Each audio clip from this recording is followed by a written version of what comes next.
Faster my good evening, Howard Parkin, and welcome to the Manx Sky at Night for the month of August. Howard, always good to have a chat with you again. It's a pleasure to be here, Judith. We've got a packed agenda for the programme, haven't we? Yeah, once again, I'm afraid we haven't got enough time to do it all, I think. Well, let's start with a global perspective, because what we always do, of course, is look at our Manx sky, and you'll be telling us what we can be looking out for in the coming weeks. But I'd just like to ask you about something that I was watching Guy Martin a few weeks ago on the television. It was the end of his series about him out and about, and he was in Russia. Oh, I remember and this, he yes. finished the series by going to Chernobyl. Of course, he was just a small boy, very small boy, when the disaster happened. And he was going around and talking to various people, and he got into a very, very dangerous area, as you might imagine. I don't know, perhaps you saw the programme yourself.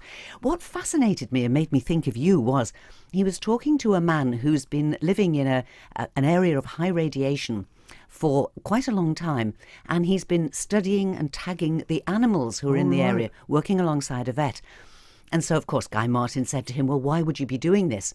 And he said, I want to study the amount of radiation that they absorb and how they deal with this, how it affects their life. He said it's going to be very, very valuable for astronauts. Yes, indeed. Now, tell me.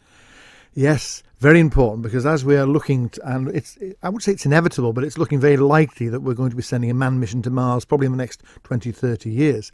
One of the big problems you've got in space for astronauts is cosmic radiation. The radiation in space that doesn't affect us on Earth because we're protected by the Earth's atmosphere and the radiation belts we have around the Earth and all the rest.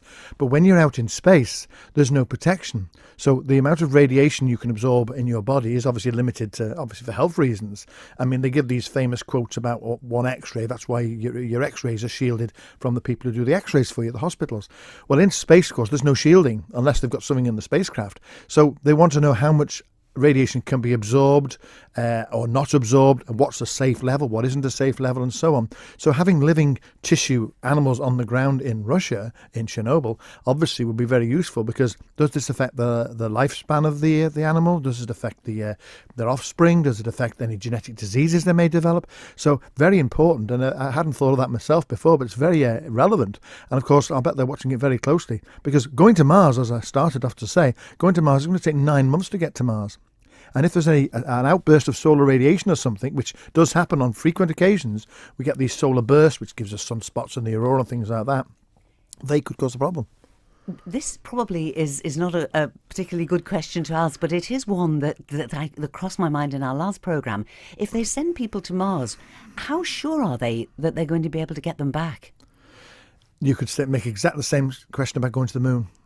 They're going to be sure they can get them back, or they wouldn't send them. Yes, there are plans for one-way trips to Mars, and I know we've got I've got the name of the programme now, but there is this plan to send people to colonise Mars, and they won't come back. I don't think that's going to happen. I think most human beings want to at least have the opportunity or the hope of coming back. But the technology is there to do it. It's the budgetary wherewithal and the international cooperation which will be needed to do it.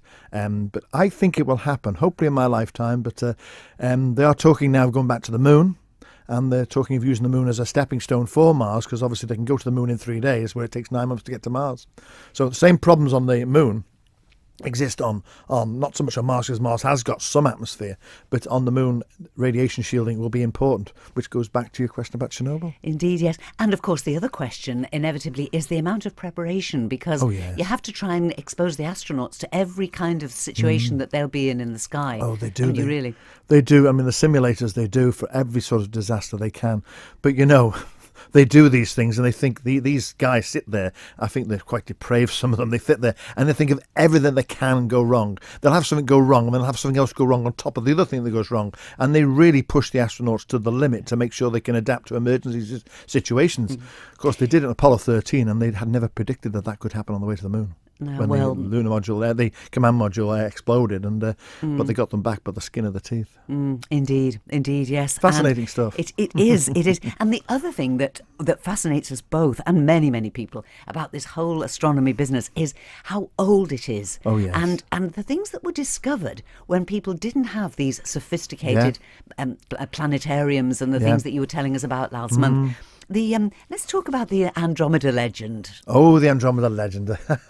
One of the best legends in the sky. I mean, they've got about 6 or 7 different constellations in the sky, and they all appear at this time of the year, which is why Bob's been mentioning it, because the Andromeda legend is one of the oldest in time. It really features man's idea that we think we're so clever, and yet the gods in Andromeda legend were upset because they said on the Earth, Queen Cassiopeia and her husband Cepheus said their daughter was more beautiful than anything in the universe.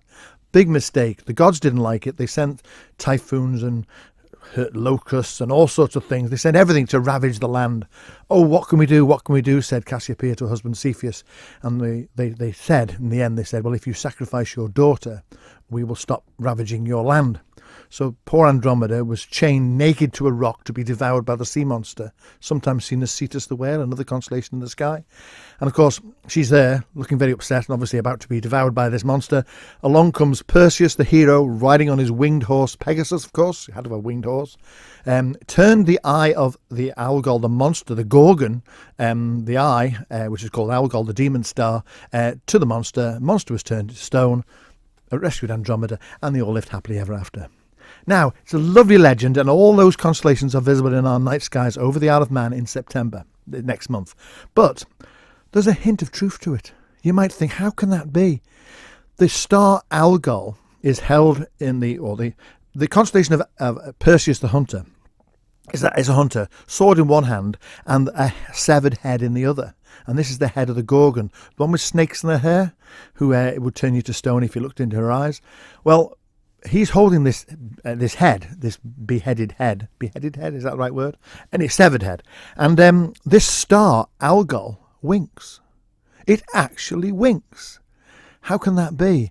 How did they know this thousands and thousands of years ago? We now know scientifically it's 2 stars, one rotating around the other, a faint one and a bright one. When the faint one goes in front of the bright one, the magnitude, the brightness drops.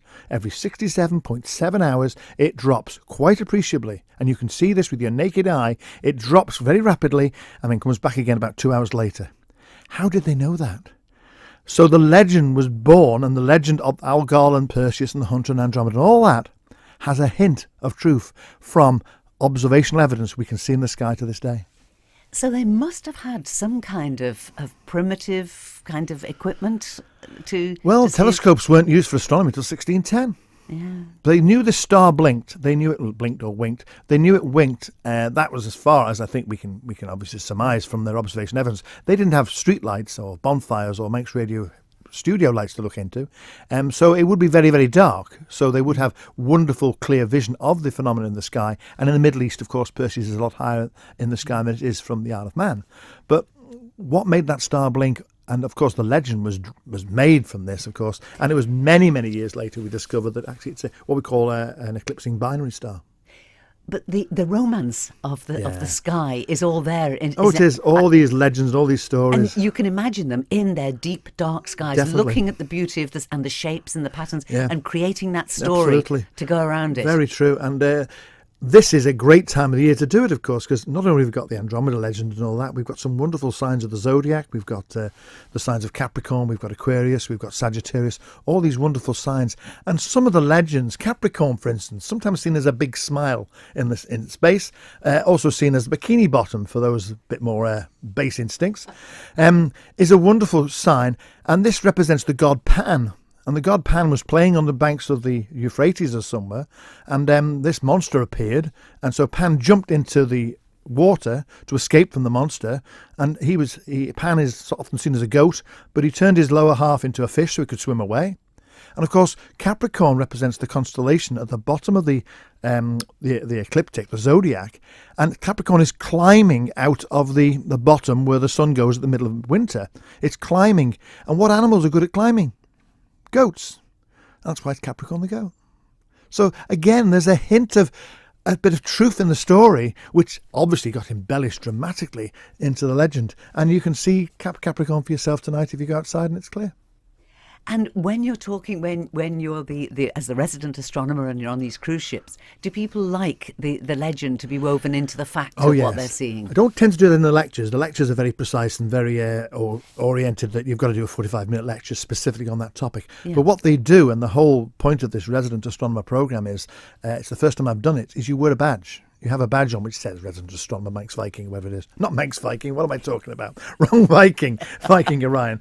And of course they see this, and in the lifts, the elevators as they call them, oh, you're the astronomer. And then they'll launch into a question, or I saw this, or I did this, or I want to know about this. And it's great. You get a real good sense of chatting, like we're doing now. And of course, captive audience on a ship, and they love it. And we do question and answer sessions, we do stargazing sessions, we do all sorts of stuff, and I just love it, because obviously if I don't know the answer, it's one of these famous things, if you don't know the answer you say, oh, I don't know, but I'll see if I can find out. But over the years I've developed a lot of knowledge about it, but I only learnt the one about Capricorn and the goat. I only learnt that literally today, as before I was coming into the studio. I never knew that the Capricorn was named after the goat, because the sun is climbing from the winter solstice towards the spring equinox, and they're seen as a mountaineering goat. And I thought, wow. There is always something for us to learn. Oh, absolutely. But the person thinks they know everything, know nothing. Well, I think if once we think we know everything, then life becomes a bit boring. The exciting thing is to keep on learning. But it is a fascinating question how though people years and years ago could work out so much about the sky. I'll give you another one. I'll just give you one final one, since we're talking about this. There's a star in the constellation of Cassiopeia. We just mentioned Cassiopeia, the Queen Cassiopeia. And Cassiopeia is seen as a W or an M. McDonald's paid a fortune for that constellation, but never mind that. But at the top of, if it's an M, sorry, if it's a W, at the top of the middle there's a star, and the star is called Shish, T-S-I-H, pronounced Shish. This star is a massive, huge star. I think it's 200,000 times bigger than our sun, and it's rotating extremely rapidly, like a whip. And what does Shish mean in Chinese? It means whip. How? Why? So many questions, and I don't know the answers. There's a classic example. I don't know the answers. But when you start looking into these stories, yes, there's a hint of truth in some of them. But how did they know that star was a whip? Is it just coincidence? Or did they know it was spinning fast? They had no telescopes. They had no means of knowing it was spinning and rotating very rapidly. That's a relatively new discovery. But again, it just fascinates me. You feel it cannot be coincidence. Yeah, you do. There's too many of them. I could trot out a load of them. We've done Algol, we've done that one, we've done the goat, if you like. And there's lots of these little stories. And archaeoastronomy is actually a topic in its own right, looking into the ancient history of archaeological ruins and things about astronomy and the history of why they are and why these stone circles are aligned the way they are. We're going into a different area here, but there really is just so much. And that's a subject on archaeoastronomy, is a very big subject in its own right. I can see that we have got an endless supply of material for this program. Oh, I think we can keep going for a few years. The Manx Sky at Night just got bigger and better. Your music choice now. Let's just ponder upon what you've been talking about. Exactly. And what have you chosen for us this? Well, we're talking about the signs of the zodiac. We're talking about, we mentioned Sagittarius and Capricorn, but the next one up from Capricorn as we head up. Now, we don't see Capricorn very easily from the Isle of Man. It's too far south. But the next one up the hill, as it were, heading towards the spring equinox, is the constellation of Aquarius. It's my wife's birth sign, incidentally. So I thought what an appropriate song to play would be The Age of Aquarius. And happy birthday, Mrs. Parkin. Thank you.